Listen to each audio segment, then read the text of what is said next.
साथियों, मैं आप सभी को ये बताना चाहता हूँ कि 14 सितंबर को हिंदी दिवस मनाया जाता है और हिंदी दिवस के उपलक्ष्य में एक सवाल सामने आया कि जब हमारा भारत देश एक लोकतांत्रिक देश है, लोकतांत्रिक देश मतलब समझते हैं यह संविधान के द्वारा लोकतंत्र घोषित किया गया है इसे, और जब इतना बड़ा डेमोक्रेसी कंट्री होने के बावजूद हमारे देश में जो हिंदी भाषा को लेकर विवाद चलते रहता है।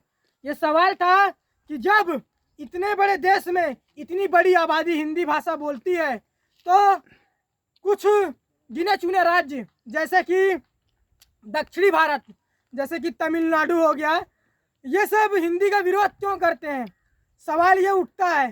तो मैं आपको बताना चाहता हूँ कि हमारे भारत का संविधान जिसका आर्टिकल है 343 और 351 जो हिंदी भाषा को राज्य भाषा घोषित करती है और मातृभाषा घोषित करती है और हिंदी भाषा को एक संरक्षण देती है आर्टिकल 351 कि भारत सरकार हिंदी भाषा को बढ़ावा दे, उसका प्रचार प्रसार करे।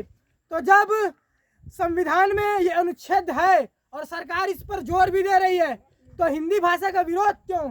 हिंदी भाषा का विरोध इसलिए है क्योंकि कुछ गिने चुने राज्य जो है वो हिंदी का विरोध करके फेम पाना चाहते हैं, राजनीति सत्ता को हासिल करना चाहते हैं। मैं आपकी जानकारी के लिए बता दूं, जैसा कि अभी पिछले कुछ घटनाओं में महाराष्ट्र में एक घटना आई थी कि वो लोग कह रहे थे या तो आप मराठी बोलिए या तो महाराष्ट्र को छोड़ दीजिए। तो ऐसा हो नहीं सकता क्योंकि आर्टिकल 20 भारत का संविधान, कॉन्स्टिट्यूशन आर्टिकल 20, भारत का संविधान 20 हमें ये आज़ादी देता है, अभिव्यक्ति की स्वतंत्रता की आज़ादी। हर व्यक्ति को अपने आधार पर अपने निजी भाषा का उपयोग कर सकता है, हर व्यक्ति स्वतंत्र है, उसको किसी भी प्रकार का दबाव नहीं डाला जा सकता भारत के संविधान के दायरे में रहकर। लेकिन जो व्यक्ति भारत के संविधान का उल्लंघन करते हुए किसी को धमकाते हैं, भाषा को बोलने के लिए किसी को डराते हैं, उनके ऊपर आप तत्काल जाइए, FIR करवाइए। भारत एक संवैधानिक देश है और हम सब उसी के नागरिक हैं, हम सब उसके सिटीजन हैं, तो हमें किसी से डरने की जरूरत नहीं है।